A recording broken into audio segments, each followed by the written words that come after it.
Hello everyone, welcome to jobs and preparation YouTube channel. Jobs and preparation YouTube চ্যানেলে আপনাদের জানাই স্বাগত। আজ আমি একটি বড় খবর নিয়ে হাজির হয়েছি। খবরটি হচ্ছে নিয়োগ দুর্নীতি মামলায় কড়া পর্যবেক্ষণ কোর্টের।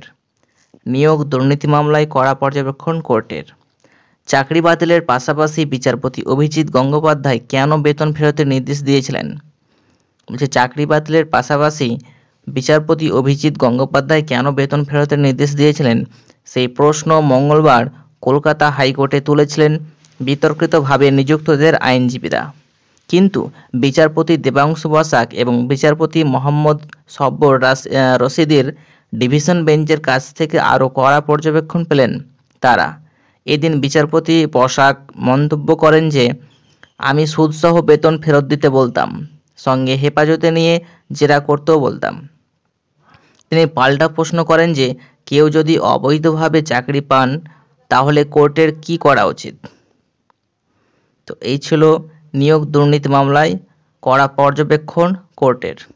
উল্লেখ্য যে, সুপ্রিম কোর্টের নির্দেশে বিচারপতি বসাকের ডিভিশন বেঞ্চে এসএসসি নিয়োগ দুর্নীতির সব মামলা পাঠানো হয়েছে।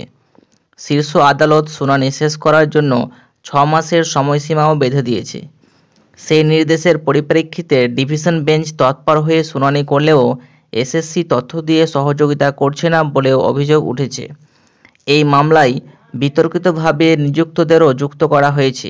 তাদের আইনজীবীরা এদিন সওয়াল করতে গিয়ে বিচারপতি গঙ্গোপাধ্যায়ের কঠোর নির্দেশের কথা তুলে ধরেন। তাতেই কঠোরতর পর্যবেক্ষণ দেয় ডিভিশন বেঞ্চ। সোমবার এসএসসি জানিয়েছিল যে, সিবিআইয়ের তথ্য নিয়ে তাদের সংশয় নেই। এদিন অবশ্য তাদের কৌশলী কোর্টে জানান যে, পুরো 23 লক্ষ উত্তরপত্র অর্থাৎ ওএমআর সিট এসএসসি খতিয়ে দেখেনি, শুধু সিবিআই যে উত্তরপত্র দিয়েছিল সেগুলি খতিয়ে দেখা হয়েছে। তার পরিপ্রেক্ষিতে বিচারপতি বসাক প্রশ্ন করেন, আদালত যদি 23 লক্ষ ওএমআর পুনরায় খতিয়ে দেখার নির্দেশ দেয় তাহলে পারবেন? তখন এসএসসি জানায়, ওই কাজ তারা পারবে, তবে তার জন্য সময় প্রয়োজন। এই মামলায় তদন্তে সিবিআই গাজিয়াবাদে হানা দিয়ে উত্তরপত্রের তথ্য সম্বলিত হার্ড ডিস্ক উদ্ধার করে। সেই হার্ড ডিস্কের তথ্যই তদন্তের মোড় ঘুরিয়ে দিয়েছে বলে সিবিআই সূত্রের দাবি। এদিন বিতর্কিতভাবে নিযুক্তদের আইনজীবীরা প্রশ্ন তোলেন যে, সিবিআই কেন আচমকা গাজিয়াবাদে হানা দিল? কেনই বা নাইসার উত্তরপত্র স্ক্যান করার দায়িত্বপ্রাপ্ত মূল সংস্থা নাইসা, কেনই বা নাইসার অফিসের বদলে তাদের কর্মী পঙ্কজ বনশলের বাড়ি থেকে হার্ড ডিস্ক পাওয়া গেল?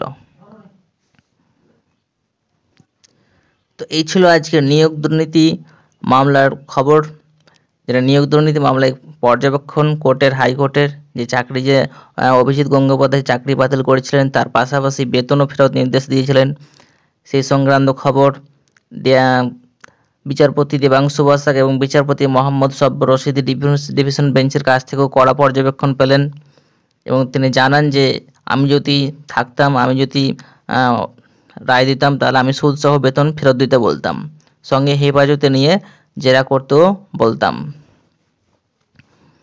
তো এই ছিল আজকের ভিডিওটি যদি ভালো লেগে তাহলে অবশ্যই লাইক এবং কোনো প্রশ্ন থেকে থাকলে কমেন্ট করুন এবং চ্যানেলে প্রথম এসে থাকলে চ্যানেলটি সাবস্ক্রাইব করে পাশে থাকুন। ধন্যবাদ।